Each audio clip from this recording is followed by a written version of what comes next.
Bem-vindos a mais um podcast Papo de Ciência dessa semana.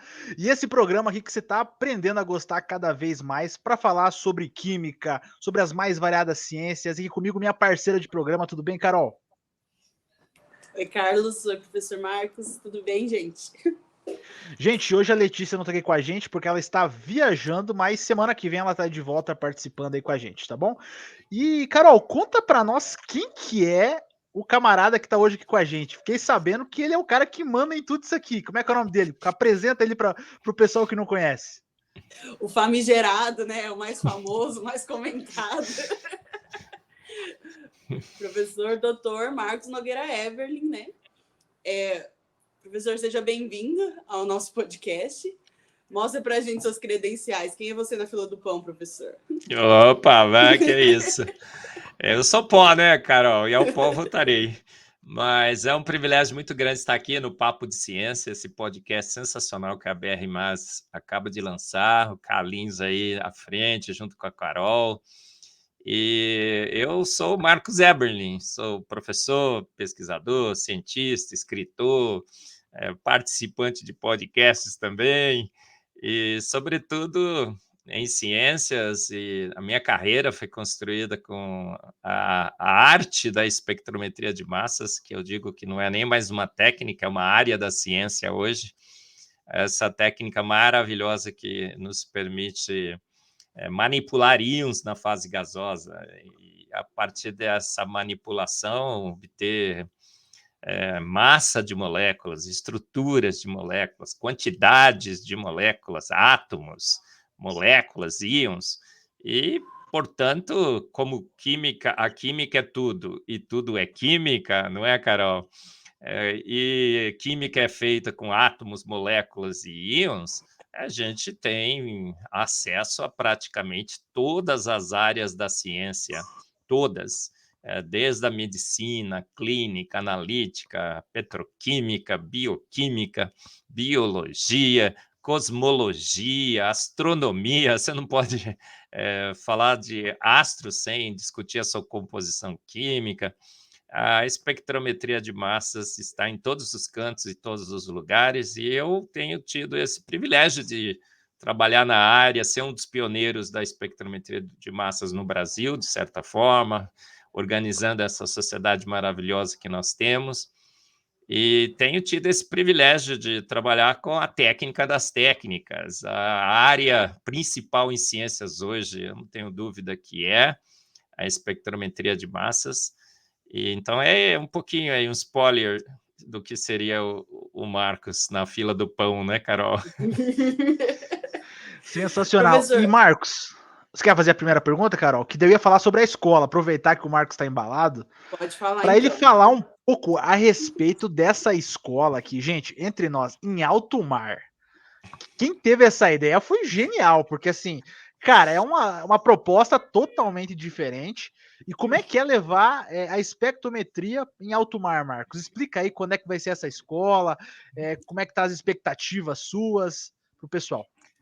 Brincando, né? Eu digo que aqui na Sociedade Brasileira de Espectrometria de Massas, a gente também tem-se uma ideia. Se a ideia é ruim, é do Carlos, da Carol. Se é boa, é minha. Então, foi minha a ideia. Olha, eu não sei, mas acho que foi a Núbia, né? A nossa Núbia aí que dirige tecnicamente a sociedade, que falou, vamos fazer uma cotação num cruzeiro. E quando eu fiquei sabendo, o maluco beleza que ficou sabendo dessa ideia, eu falei, rapaz, sensacional. Por que é sensacional a ideia do cruzeiro? Porque é unir o que há de melhor. Então, nós temos uma escola absurdamente sensacional, os melhores professores disponíveis no Brasil. Nós temos a melhor técnica, uma área da ciência extremamente importante hoje. Olha, você não faz proteômica sem espectrometria de massa, você não faz metabolômica sem espectrometria de massa, você não faz clínica sem espectrometria de massas, diagnóstico sem espectrometria de massas, você não faz química, boa química analítica sem espectrometria de massas. Então, é a melhor de todas as técnicas, os melhores professores. e no melhor do melhor dos lugares, olha, no Cruzeiro. É a primeira escola que eu tenho notícia que é feita em alto mar. E cruzeiros são magníficos. E olha, o pior, que o preço é imbatível, gente. A gente está falando aí de 2.000 e poucos reais. Isso é que se paga um dia num curso, online às vezes. E a gente vai estar 4 dias em alto mar e depois 3 dias em terra firme, mas nas empresas, né? Estaremos nas empresas, online, mas dentro das empresas que nos patrocinam, vendo como eles funcionam, seus equipamentos. E em alto mar, a gente vai estar tratando como os nossos cientistas brasileiros merecem ser tratados com o melhor, porque o cientista precisa ser reconhecido a sua importância desde o começo, e veja bem, né? Por um valor que você não consegue hoje num hotel aqui no Brasil, por mais que a gente tenha pesquisado hotéis e locais de conferência, sempre há um custo envolvido. Então, é tudo de bom e de melhor. Eu acho que é uma oportunidade sensacional, única, pioneira, e a gente vai estar lá o dia inteiro estudando, e à noite vamos aproveitar também para estarmos juntos vamos ao teatro juntos, vamos ao cinema, as festas em alto mar que teremos juntos. Então, ali vai sair um grupo de amigos que estiveram por 4 dias juntos, estudando, celebrando, também comemorando um ano de sucesso em ciências. Terminei meu mestrado, terminei meu doutorado, publiquei mais um artigo, meu grupo cresceu, vamos comemorar, celebrar.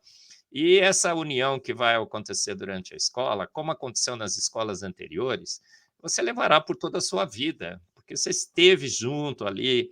E vai ser muito interessante. O Cruzeiro tem essa característica. A gente está presinho ali, ó, tudo juntinho, não tem nem como afastar muito. Ó, eu vou sair essa noite aqui para ir em um lugar bem distante, não tem como, você está lá.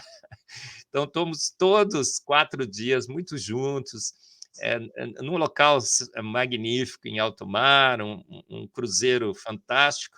E durante o dia, a melhor qualidade possível de uma escola. A escola é 100% presencial, você não pode, porque alguns falam assim: ninguém vai na escola, hein, professor? Vai todo mundo na piscina. Não, não, não, não, não, não. A gente leva muito a sério, né, Carlos e Carol? Você tem que ter 100% de presença, você tem que estar lá assistindo todos. Mas teremos 2 horas no almoço e 6 horas à noite, 8 horas, para você também aproveitar que somos todos filhos de Deus humanos, né? E a gente quer juntos ali passar também momentos de confraternização. Então, eu não consigo ver. Olha, deve ter um ponto negativo nessa escola, deve ter, mas eu não consegui achar ainda. Ó, nós colocamos junto com a equipe da BR+, 6 pontos para vocês se inscrever na escola. Quer ver, ó? Primeiro, excelentes professores. O segundo, conteúdos exclusivos que vão ser tratados lá. Vai ter fórum de discussão e atividades interativas. Vai ter atividades sociais e também será em um mega cruzeiro, né? Inclusive, esse cruzeiro usaram ele para gravar um filme brasileiro bem famoso, tá? Então, assim, não é qualquer cruzeiro. E sem falar que é uma experiência única, né, Carol? E quem quiser se inscrever, Carol, tem que ir aonde? Fala aí pro pessoal qual que é o site. Bom, as páginas de inscrição é no site da BR+.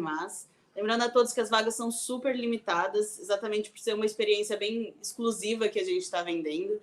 As vagas elas já estão se encerrando, a gente tem mais aí 1 mês de inscrição. Então, se você ainda não fez a sua inscrição, você está no limite para conseguir a sua vaga. Então, eu sugiro a todos que, se vocês têm interesse, por favor, se inscrevam o mais rápido possível para garantir a sua presença nesse evento que nós estamos promovendo. Perfeito. E, gente, se você tiver qualquer dúvida também, nós estamos publicando no nosso Instagram da BR+, as dúvidas mais frequentes, né? Por exemplo, parcelamento, tem essa opção, entra lá no nosso Instagram, BR+, 2023, que vocês vão tirar essas dúvidas, né? Posso levar acompanhante, quais são os valores? Então, ali você vai ter essas informações, o número, para que vocês possam entrar em contato. Então, entre no nosso Instagram, que vocês vão ter acesso a essas informações. Mas Carlinhos, vamos voltar. Pode falar, Marcos. Carlinhos, ó, só um detalhe, né? nós ganhamos um upgrade de cabine, não é isso? A cabine com varanda externa, gente. Olha, coisa boa. A gente tem essa filosofia na BR Mas, eu não sei, talvez outras sociedades tenham outras filosofias, mas desde o início da BR Mas, a gente tem essa filosofia. Alta qualidade, tratar os cientistas brasileiros como os cientistas brasileiros deveriam ser tratados. E a gente faz o possível para conseguir patrocínio, as empresas estão com a gente, as grandes empresas de espectrometrias de massas. E a gente oferece o melhor pacote possível, com um preço extremamente acessível. Então, a gente está indo com aqui do Mackenzie, né? Vamos com uma grande delegação. Os alunos, você fala assim, poxa vida, mas será que o aluno pode pagar? O professor tem recursos, tem projetos. A gente fez aqui a Universidade Presbiteriana Mackenzie está patrocinando também, é uma das patrocinadoras do evento. Eu tenho aqui uns recursos no grupo, estou juntando os melhores alunos, né, Carol? Fala, vamos, gente, vamos embora, vamos embora, vamos embora. E, gente, não perca. É o melhor possível, pelo menor preço, tenha certeza. E estaremos lá, sairemos amigos, fortalecidos numa irmandade aí que deve durar a vida toda, científica. Você vai aprender o melhor possível da espectrometria de massas, grandes professores, e terá uma experiência de vida absurda, não é? Vai ser sensacional. Meus filhos, eu já escrevi eles também, e eles falam, opa, vamos estar lá, e se você tiver a sua família, a gente tem a possibilidade de levar acompanhantes, né? Você pode se inscrever também. Será, sem dúvida, uma escola absurdamente fantástica.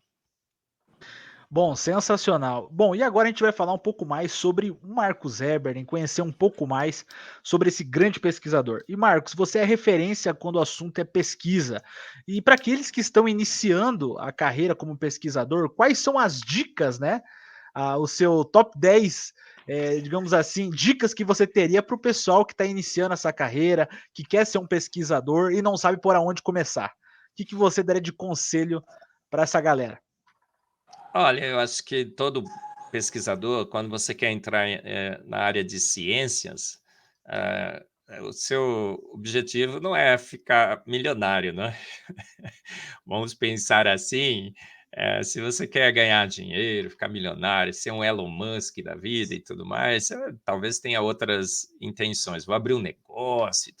Agora, em ciências, você quer descobrir a natureza, você quer contribuir para a sociedade, você quer criar, inventar, desenvolver novas tecnologias, descobrir um pouco melhor como as coisas funcionam, bisbilhotar a natureza de Deus.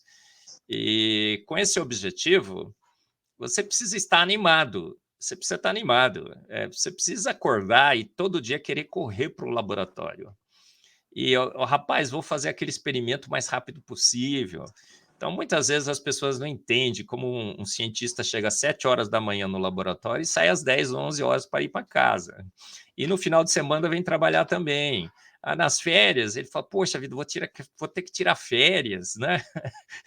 Como aqui na Universidade Presbiteriana Mackenzie, quando você está de férias, você é proibido de vir trabalhar. A gente fala, nossa, vou burlar esse sistema aí, né, Carol? Vou entrar sem falar para ninguém. Olha, veja bem, rapaz, você fica até querendo, sabe, vir quando não pode. Então, o meu conselho é esse: você precisa estar apaixonado pelo que você faz em ciências. Então, procure uma área que cative teu coração. Olha, me apaixonei por essa área, sensacional. Olha, eu quero fazer neurociência, porque eu vou entender como o cérebro funciona. Eu quero trabalhar em biologia, porque eu quero descobrir, por exemplo, como os processos naturais causam a diversidade da vida. Eu quero trabalhar em química, porque quero desenvolver novos sensores bioquímicos para análises clínicas. Quero fazer um novo método para instantaneamente, com uma canetinha, eh, melhorar o exame de Papa Nicolau, de pezinho, como estamos fazendo aqui na Universidade Presbiteriana Mackenzie, né, Carol? Quero desenvolver um novo método de eliminar poluentes em água. Pense aí alguma coisa que te apaixone, que te faça o teu coração bater. E corra atrás. Não fica pensando, olha, essa área aqui vai ter uma demanda muito grande, vai precisar de profissionais, vão pagar melhores salários, salários mais baixos. Não vai adiantar. É a paixão, é o coração. É o coração que tem que mandar em ciências. Você tem que trabalhar numa área que te apaixone. Obviamente, eu vou dizer, trabalhe com espectrometria de massas, que é a técnica mais apaixonante de todas, né, Carol? E com a espectrometria de massa, você pode trabalhar onde você quiser. A Carol trabalha com poluição de água, ela trabalha com diagnósticos clínicos, imageamento. Tem o pessoal aqui que trabalha com forense, tem o pessoal que trabalha com petróleo, com biodiesel, tem o pessoal que desenvolve sensores, novas técnicas de ionização, você trabalha com equipamento científico, você tem computador, você faz cálculos teóricos. Obviamente, a espectrometria de massas, como eu sou apaixonado por ela e a Carol também, né? O Carlinhos acho que nem sabe o que essa técnica é direito. Eu vou dizer, olha, você escolher a espectrometria de massas... Só um ad hominem. Você está no bom caminho, mas inspecione e veja aquela técnica que toque o seu coração, aquela área que toca o seu coração e vá por ela. Você quer ser biólogo? Professor, biólogo não tem muita área. Seja o melhor biólogo que você terá lugar, em todo lugar. Se você estiver apaixonada pela biologia, você será um grande biólogo. Se você se apaixonar pela genética, você será um grande geneticista. E é assim que a gente tem que fazer, entregar o nosso coração à técnica que tocar melhor a área que tocar melhor o nosso coração. Professor, se você pudesse voltar no tempo e encontrar com o Marcos Eberlin do doutorado, que conselho você daria para ele? Olha, Carol, eu daria um conselho para ele: aprenda a biologia da vida, a bioquímica. Eu era um completo ignorante em biologia. Quando eu entrei em espectrometria de massas, comecei a achar que a técnica em ciências era para compostos orgânicos voláteis, sabe? Apenas a química industrial e tudo mais. Aí eu fui aprendendo que, de fato, a grande área em ciências é a área que trabalha com a química da vida, a biologia, a bioquímica da vida. Então, se eu tivesse que começar de novo, eu começaria desde o início, estudando a bioquímica da vida. Eu ia estudar proteínas, ia estudar todos os caminhos metabólicos, proteômica, metabolômica, tudo envolvido com vidas, neurociências, coração, cérebro, diagnósticos clínicos. Então, eu olho para trás, muitos dos trabalhos que eu fiz, acho que são relevantes. Eu trabalhei com petróleo, eu fazia petroleômica. Eu acho que eu não faria mais. Acho que petróleo é legal. Acho que a parte de inorgânica é legal e tudo mais. Mas proteômica, petroleômica e proteômica, petroleômica é legal. Proteômica é super legal. Acho que a vida é o bem maior nesse planeta. É o único planeta no universo que tem vida. A vida eu sou cristão, né, Carol? Você sabe muito bem disso. Eu uso a Bíblia como referência para a minha ciência. E a Bíblia diz assim, né? Os céus são os céus do Senhor, a terra ele nos deu de presente. E nessa terra maravilhosa, ele colocou vida única, uma vida absurdamente espetacular. E ele estruturou essa vida em processos bioquímicos absurdamente fantásticos. A gente só conhece assim superficialmente.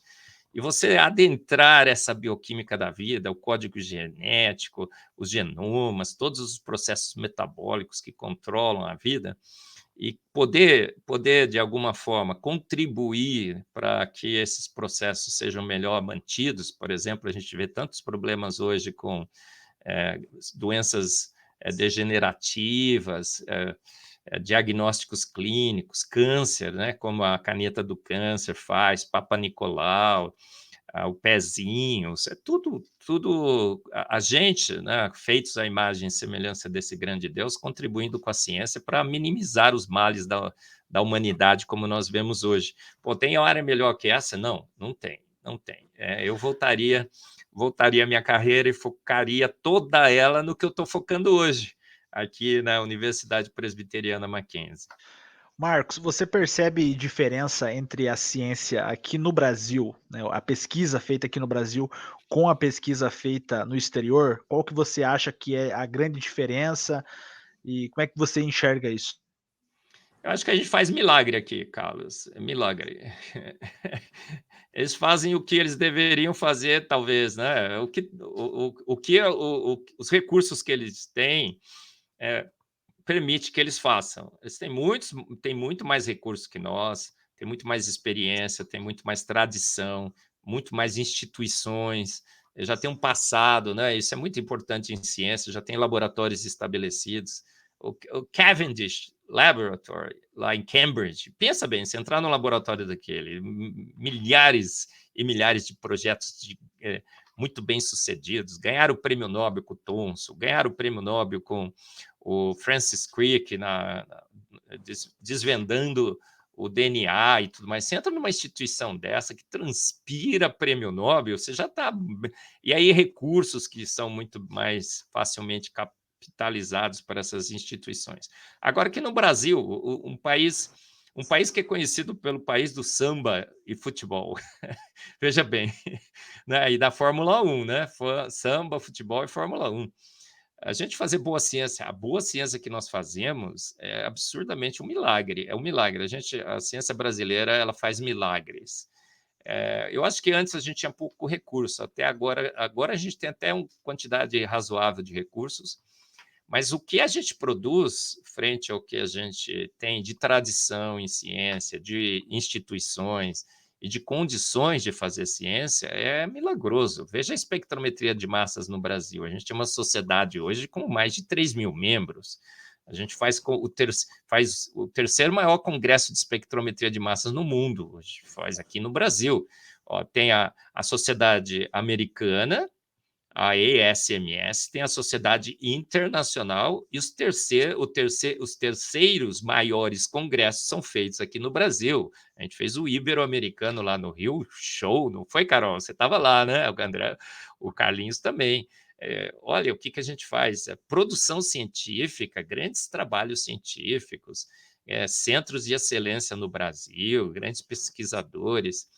Então, o cientista brasileiro, às vezes o brasileiro tem uma mania de se achar inferior ou inferiorizado, fala, pô, o Brasil faz milagres, gente, milagres. Então, erga sua cabeça, fala, poxa vida, eu sou um vencedor, os brasileiros são vencedores, a gente vejo grandes grupos no Brasil produzindo, e até melhor que muitos grupos fora do Brasil, que tem muito mais recurso, muito mais tradição, muito mais condições. Então, eu vejo assim a ciência brasileira. Agora, o que a gente precisa na ciência brasileira nesse momento, acho que a gente já conseguiu uma quantidade de recursos razoável. A gente precisa de foco, precisa de gestão, não só publicar artigos, mas investir em inovação, produtos. Então, aqui na Universidade Presbiteriana Mackenzie, né, eu tinha uma cabeça de publicar e pesquisa. Agora estou na gerência de pesquisa, desenvolvimento e inovação, não é, Carol? E a gente quer pôr produtos no mercado. Acho que essa é a terceira onda da ciência brasileira. A gente já vê isso acontecendo. Inovação está pegando vários e vários grupos e institutos de inovação pelo país, startups, empresas. Acho que essa é o terceiro grande milagre da ciência brasileira, viu, Carlos? Primeiro, ela se estabelecer como ciência num país como o nosso, que não teria tradição para ter. Segundo, publicar como a gente publica. Agora, realmente transformar essas publicações em produtos. Eu acho que esse é o terceiro grande milagre que a ciência brasileira começa a fazer. Professor, o senhor acha que a ciência no exterior ela é mais integrada com a indústria do que no Brasil? E você acha que isso faz Sim, Carol, diferença? faz, absurdamente faz. Eu acho que não, o exterior, quando a gente fala exterior, né, Carol, depende muito de que exterior seria esse. Você está falando dos Estados Unidos, está falando da Europa, está falando da Ásia, acho que tem países melhores e piores que o nosso, tá? Então, depende muito onde você está, mesmo dentro da Europa, né? Alguns países a gente está à frente. E agora, essa interação com a indústria é uma. Por exemplo, quando eu entrei na academia, isso era um sacrilégio. Vender a alma para o demo, né? Vamos falar assim. Você se prostituiu quando você se juntou a uma empresa. Olha só, eu lembro reuniões de departamento que eu participava. Olha, aquele professor tem um projeto com uma empresa, gente, cuidado com ele. Era assim, veja bem, a empresa vai corromper a sua pesquisa básica, que tem que ser desvinculada de interesses econômicos. Carol, era assim, viu, Carlas? Era ciência por amor mesmo, né? Ciência sem nenhum interesse econômico, sem nenhuma empresa interessada nos seus produtos. Olha, eu entendo a preocupação, porque a empresa pode chegar lá e te direcionar para um caminho e uma pesquisa básica acabar deixada de lado, por exemplo, doenças negligenciadas. Poxa, mas para isso tem programas que as agências de fomento podem fomentar, como a CAPES, a FINEP aqui no MacGraph, a professora Cecília, né, nossa grande Cecília, né, Carol, acaba de aprovar um projeto aqui milionário em doenças raras e negligenciadas, por exemplo. Então, para esses casos específicos, há programas específicos. Mas, poxa, nada melhor de você ter uma empresa do seu lado que, com as suas dores, estou aprendendo agora o jargão da área, né? Vem aqui com as suas dores e fala: olha, Marcos, eu tenho uma dor aqui, olha, tem esse problema, você tem a solução? Poxa, vamos trabalhar juntos, vamos colocar um produto no mercado. Colocando o produto no mercado, você desenvolve o país, você abre empregos, você de fato pega esse conhecimento e traduz em benefício para a sociedade, não só um paper que vai ficar bonitinho lá na prateleira da biblioteca. Não, não acho que isso é ruim. Mas se você já tem uma dor específica de uma empresa e que você possa aplicar o seu conhecimento naquele e ao mesmo tempo ser sábio o suficiente para junto com o produto desenvolver também tecnologia, é só ser sábio o suficiente. Você também não vai fazer exatamente aquilo ali, você abre outras fronteiras, você consegue também fazer, você consegue ter esse equilíbrio, né, Carol? Entre, ciência básica, aquela ciência fundamental, e a aplicação. Então, a gente teve já vários projetos com empresas em que a Petrobras financiou no meu grupo um grande projeto, que a gente fez petroleômica, desenvolvemos métodos para caracterizar o petróleo. Mas os benefícios que emanaram desse projeto no grupo foram imensos. Olha, eu lembro que eu levei um grupo de 22 alunos meus para o congresso da ESMS nos Estados Unidos, Carlinhos. Carol, 22 alunos tiveram uma experiência internacional, estiveram lá com os grandes mestres da área. E eu pego a foto que eu tenho ainda até hoje, às vezes eu olho aquela foto que estava todo mundo no congresso e falo: "Nossa, essa daqui, ela está agora na Universidade Federal de tal. Olha essa daqui, ela é gerente de aplicações dessa empresa. Olha esse aqui, ele está lá nos Estados Unidos, foi contratado por uma grande empresa americana". Todos eles grandes, grandes na academia e na indústria. E veja bem, um projeto que foi financiado por uma empresa com o objetivo específico da empresa. Então, nós, com sabedoria, viu, Carol, a gente consegue avançar muito mais se tiver uma empresa do seu lado, uma empresa que tem uma dor que você está tentando resolver, ela está aportando recursos e ela compartilha conhecimentos com você, porque a gente fica pensando que só a academia que produz conhecimento hoje, absolutamente não, gente. Tem muito conhecimento na indústria que pode ser compartilhado com você, se avança ainda mais a sua pesquisa. Perfeito. Marcos, qual foi o maior perrengue que você passou fazendo pesquisa aqui no Brasil? Depois, se você tiver algum perrengue também no exterior, é o momento de Uhum. contar. Qual foi, digamos assim, nossa, cara, não acredito que eu passei por isso.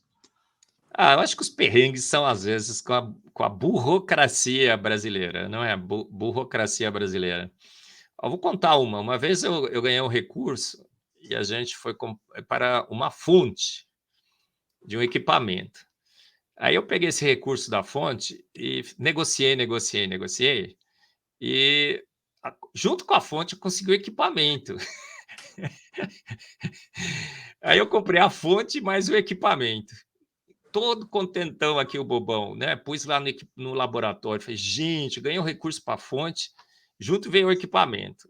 Aí prestei contas. E aí a fundação, não vou dizer o nome, o órgão de fomento que tinha me dado o dinheiro disse, professor, eu dei um dinheiro para a fonte, não para equipamento. Eu falei, mas eu comprei a fonte junto com o equipamento. Não, tá errado. Mandou para o Tribunal de Contas da União. Tinha um processo, rapaz, milionário, que eu teria que pagar. Ninguém ia pagar por mim. Rapaz, foi uma dor de cabeça. Isso não é um perrengue, é uma bomba. Uma bomba.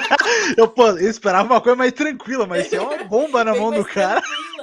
Olha, O Thiago participou, ele falou um perrengue, mas isso aí eu já olha, tava desesperado de ouvir aqui. o Carlos e Carol, eu tinha que vender minha casa para pagar aquele negócio, porque eram equipamentos, gente. Pensa bem, era um dinheiro. Hoje,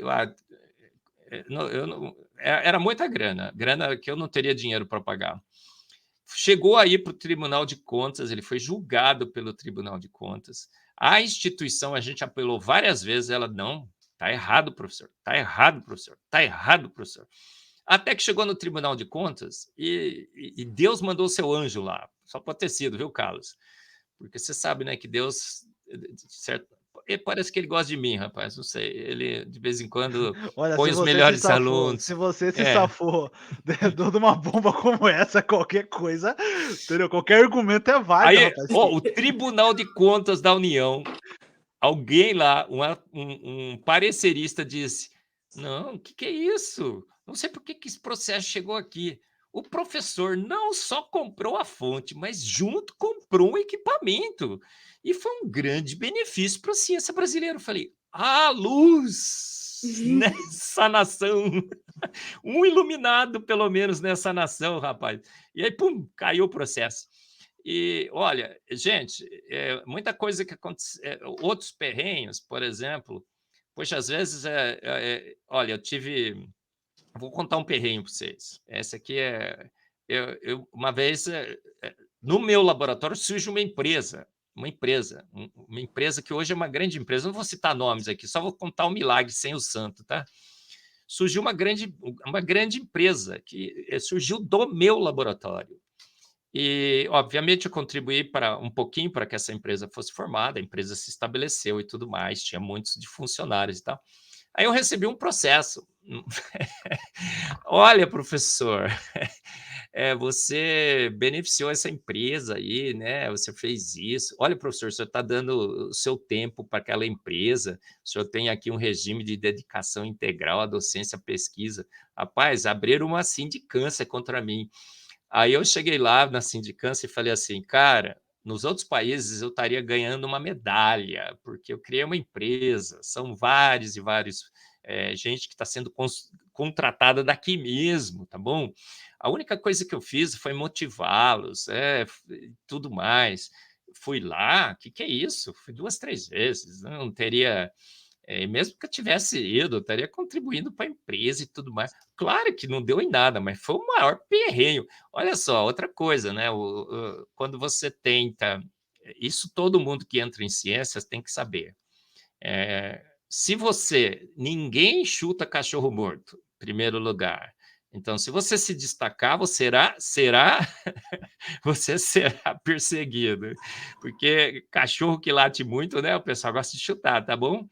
E outra coisa, quando você começa a trabalhar com um sistema todo burocratizado, e você quer fazer boa ciência no país, eu já disse para você que você tem que fazer milagre, você tem que ser flexível, você não pode seguir todas as regras. Eu não digo que você vai bular regras, mas você tem que. E você vai ser perseguido por isso, você vai ter umas auditorias e tudo mais. Né? Mas combate o bom combate que vale a pena. No final, você olha para trás e fala, não vai dar em nada, Ô, porque. Carol,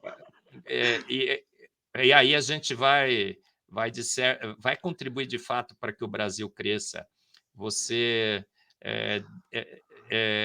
sendo justo, tendo esse foco de fato contribuir e fazer o melhor possível com o dinheiro que você tem, com as condições que você tem. olha, você conseguiu, assim, elevar o nível do perrengue aqui no programa, porque nós estávamos Eu tô até acostumados meio com perrengue de traumatizada. Eu acho boa. que nos próximos a gente não pergunta, não. Eu não vou mais perguntar. Falei, pô, cara, se alguém falar assim, eu passei por tal perrengue, eu vou falar assim, rapaz, assista o episódio com o Eberlin. Aí você vai ver o que é um perrengue, meu amigo. Mas o que eu quero... Esse meu perrengue é que lá na Dinamarca nevava muito.